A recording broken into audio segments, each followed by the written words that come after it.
আমরা একদমই আশা করিনি যে এই রায়টা হবে, আজকে আমাদেরকে এই দিনটা দেখতে হবে। আমরা প্রচণ্ডভাবেই হোপফুল ছিলাম যে আমাদের চাকরি থাকবে, বিকজ আমরা আনটেন্টেড, আমাদের কোনো লিস্টে কোথাও নাম নেই। এটা বলা হয়েছে যে যারা টেন্টেড তাদেরকে টাকা ফেরত দিতে হবে।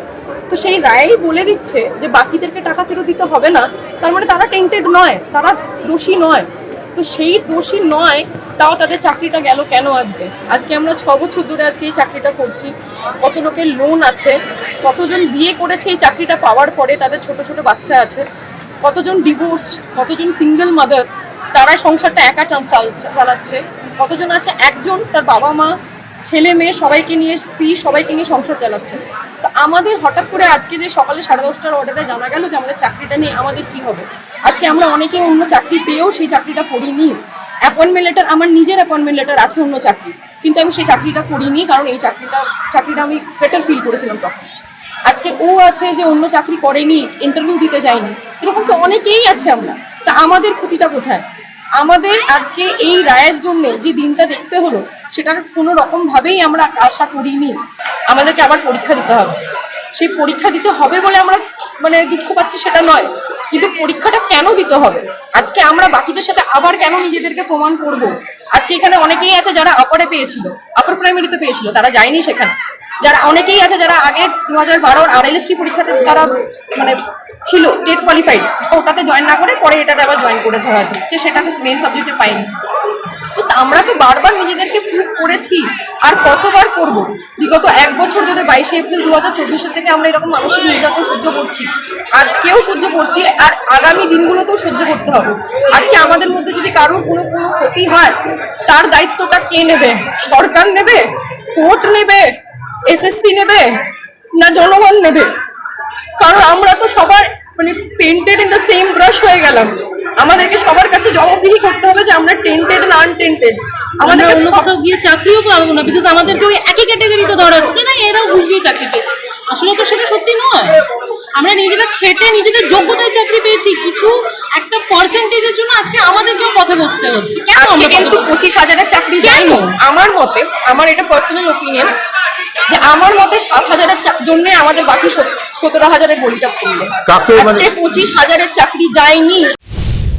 3 এপ্রিল মহামান্য আদালত যে রায় দিয়েছেন, সে রায়ের যে প্রভাব, সেই প্রভাব আমাদের বিদ্যালয়েও পড়েছে। কারণ আমাদের বিদ্যালয়ে যিনি ভারপ্রাপ্ত প্রধান শিক্ষক ছিলেন, তিনিও কিন্তু এই ক্ষেত্রে নিজের কর্মহারা হয়েছেন। আমাদের যিনি গ্রুপ ডি ছিলেন, তিনিও এই কর্ম থেকে বিচ্যুত হয়েছেন, যার ফলে আমরা এক প্রকার বিদ্যালয়ের অভিভাবকহীন হয়ে পড়েছি। এবং আমাদের বিদ্যালয়ের গ্রুপ ডি যে কাজগুলো, সেগুলো আমাদেরকে করতে হচ্ছে বাধ্য হয়ে, কোনো কিছু করার নেই। এখন বিদ্যালয়ে আপনার পরীক্ষা চলছে, সেক্ষেত্রে পরীক্ষার সুষ্ঠুভাবে পরিচালনা করতে গেলে সমস্ত শিক্ষক শিক্ষিকাদেরই গ্রুপ ডি এর কাজ থেকে প্রধান শিক্ষকের যে কাজ, সমস্ত কিছু কাজগুলো আমাদেরকে সমভাবে ভাগ করে দিতে হয়েছে, এবং বিদ্যালয়টাকে সুষ্ঠুভাবে পরিচালনা করার জন্য যা যা করণীয় সেগুলোই করতে হচ্ছে আমাদেরকে। আমাদের একজন যিনি প্রধান শিক্ষক, ভারপ্রাপ্ত প্রধান শিক্ষক ছিলেন, তিনি যেহেতু সমস্ত স্কুলটাকে পরিচালনা করতেন এতদিন ধরে, এবং তিনি হঠাৎ করে নেই, পরীক্ষা চলছে, সেই ক্ষেত্রে যেমন ছাত্রছাত্রীদের মনের মধ্যে সেই প্রভাবটা পড়েছে, আমাদের শিক্ষক শিক্ষিকাদের মধ্যে সমভাবে সেই প্রভাবটা পড়েছে। তবুও আমরা নিজেদেরকে ধৈর্য রেখে সুষ্ঠুভাবে যেটুকু করা যায় আমরা সেই কাজগুলোকে করার চেষ্টা করছি। এই স্কুলের ঘরে গার্জেন চলে গেলে যেমন ছেলেরা একটু অনাথ হয়ে যায়, তেমনি সেই স্কুল থেকে যদি গার্জেনের স্বরূপ যদি হেড টিচার চলে যায়, তাহলে শিক্ষক মন্ডলী এবং ছাত্রছাত্রীরা সবাই একটা অসহায় অবস্থার মধ্যে পড়ে যায়। আর হেড টিচার না থাকলে পঠন পাঠনের পরিকাঠামো বা ছাত্রছাত্রীদের অবস্থা বা আদার্স টিচারদের অবস্থাও একটু দুরবস্থার মধ্যে পড়ে যেতে হয়। আর তাহলে সেখানে পড়াশোনা কতটা কি এগুবে?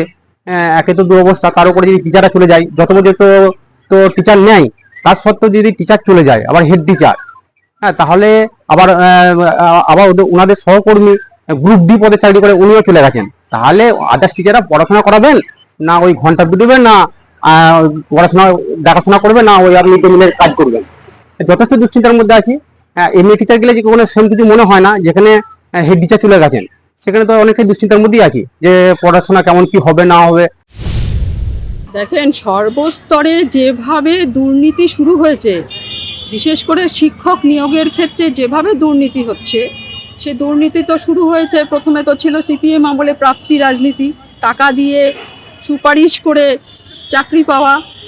এইবারে একেবারে ওএমআর শিট, সেই ওএমআর শিট সাদা জমা দিয়ে সেখানে অন্যভাবে লিখে দিয়ে ওএমআর শিটে কিছু থাকছে না, সেইভাবে তাদের সুপারিশ করে চাকরি দেওয়া। এ তো মানে দুর্নীতি একেবারে সমাজের রন্ধ্রে রন্ধ্রে, টিচারদের বিশেষ করে নিয়োগের ক্ষেত্রে সমাজের রন্ধ্রে রন্ধ্রে ঢুকে গেছে। আর এই যে 26,000 চাকরি, এই যে 26,000 এতজন, আমরা এখানে এই কথাটাই বলবো যে যোগ্য প্রার্থী তাদেরকে বাতিল করা একদমই উচিত নয়। যোগ্য প্রার্থীদের অবশ্যই চাকরি পাওয়া উচিত। যারা অযোগ্য তাদের দেখুক, তারা খুঁজুক, বের করে তাদেরকে বাতিল করুক। মানে একটা ব্যবস্থায় এরা তো এতদিন ধরে ধরুন নানা আশা নিয়ে আছে, তাদের তো কোনো দোষ নেই। যোগ্য প্রার্থীরা চাকরি পাক, তাদের জন্য যা যা ব্যবস্থা করা দরকার ওখান থেকে খুঁজে অযোগ্যদের বার করে দেওয়া হবে।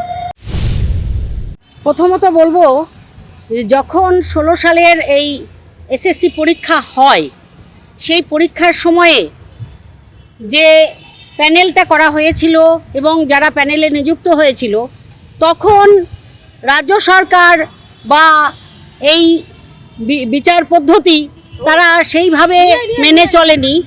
আর এখন সুপ্রিম কোর্ট যে রায় আজকে দিয়েছে, আমরা মনে করি এটা চরম অগণতান্ত্রিক এবং অমানবিক। মাস্টারমশাই না থাকলে তো পড়াশোনা ছেলেদের অসুবিধা এমনি হবে। পরীক্ষা সামনে, পরীক্ষা এসে গেছে, পরীক্ষা আজ থেকে শুরু। আমরা চাই যে মাস্টারমশাইরা চলে আসুক। মাস্টারমশাই ছাড়া তো স্কুলে পড়াশোনা করানো খুবই অসুবিধার সমস্যা হবে। যেমন শিক্ষক না থাকলে কি করে পড়াশোনা হবে?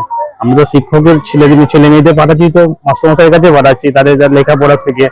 আমরা চাই সেই শিক্ষকরা যাতে ফিরে আসে, স্কুলে পঠন যাতে ভালোভাবে হয়।